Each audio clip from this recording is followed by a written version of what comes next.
कश्मीर के पहलगाम में हमला हुआ, दुख है, लेकिन जाहिर करने के लिए शब्द नहीं है। सवाल ये है, हमला हुआ कैसे? अगर इस पे सवाल किया जाए मौजूदा सरकार से, तो सरकार में बैठे लोग हाथ जोड़ लेंगे लेकिन इस्तीफा नहीं देंगे। सवाल अगर पूछा जाए जिम्मेदार कौन है, इतना बड़ा आतंकी हमला कैसे हो गया, तो जवाब आएगा धर्म पूछा जाति नहीं। सवाल होगा सुरक्षा व्यवस्था इतनी बेकार क्यों थी, जवाब आएगा धर्म पूछा जाति नहीं। सवाल होगा सुरक्षा में चूक का जिम्मेदार कौन, जवाब होगा धर्म पूछा जाति नहीं। सवाल होगा हिंदूवादी सरकार का ढिढोरा पीटने वाली हिंदू सरकार के राज में हिंदुओं पर हमला कैसे हो गया, जवाब होगा धर्म पूछा जाति नहीं। मानसिक रूप से अपाहिज हो चुके हो तुम सब। तुम उतना ही बोल रहे हो जितना सरकार में बैठे लोग इशारा कर रहे हैं। ना तुम सत्ता से सवाल कर सकते हो, ना ही पूछ सकते हो कि सुरक्षा में चूक कैसे हुई। ना तुम्हें सरकार में कमी नजर आएगी, ना तुम्हें ये नजर आएगा देश के ऊपर इतना बड़ा आतंकी हमला कैसे हो गया, जबकि देश सुरक्षित हाथों में है, हिंदुओं की सरकार है। अब कोई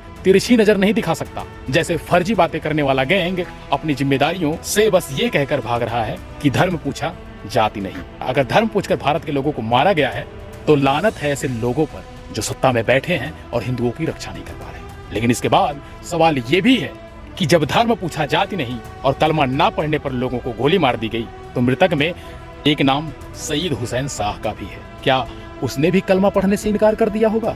अपना दिमाग लगाओ और सोचो, ये नफरती सरकार चाहती क्या है? ये राजनीति करना चाहते हैं सिर्फ। इसी का फायदा वो भिखमंगा पाकिस्तान उठा रहा है, क्योंकि वो जानता है तुम आपस में ही धर्मों में मर और कट रहे हो। और जब जब तुम आपस में मरोगे कटोगे, ये भिखमंगे लोग जिनके पास अपने ना नमक है ना पानी है, ये भिखमंगे लोग तुम्हारे देश के ऊपर आकर के हमला करते हैं। और हर बार इसी का शिकार तुम सब हुए हो। हजारों साल तक गुलाम सिर्फ इसीलिए तुम सब रहे हो। क्या मुसलमानों का योगदान इस देश की आजादी में नहीं था?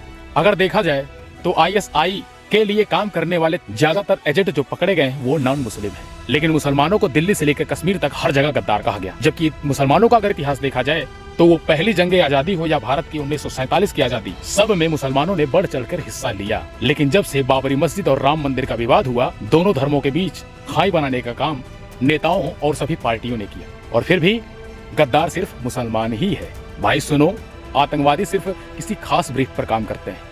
उनको ये बोलकर भेजा गया होगा नाम पूछकर धर्म पूछकर कत्ल करो, ताकि इंडियन सोसाइटी में रिफ्ट बढ़े, दोनों तरफ के हॉटहेड्स का फायदा हो। तमाम कश्मीरी मुसलमान भाइयों ने अपनी जान पे खेल करके लोगों की जान बचाई और कईयों ने अपने जान गंवा दिए। धर्म पूछकर नाम पूछकर गोली मारी, इसका चूरन बेचना बंद करो और असली मुद्दे पर आओ कि हमला कैसे हुआ और जिम्मेदारी किसकी थी। भले ही आतंकियों ने धर्म पूछकर लोगों को जान से मारा है, लेकिन उसी धर्म के लोग हैं जिन्होंने इंसानियत दिखाकर लोगों की जान बचाई।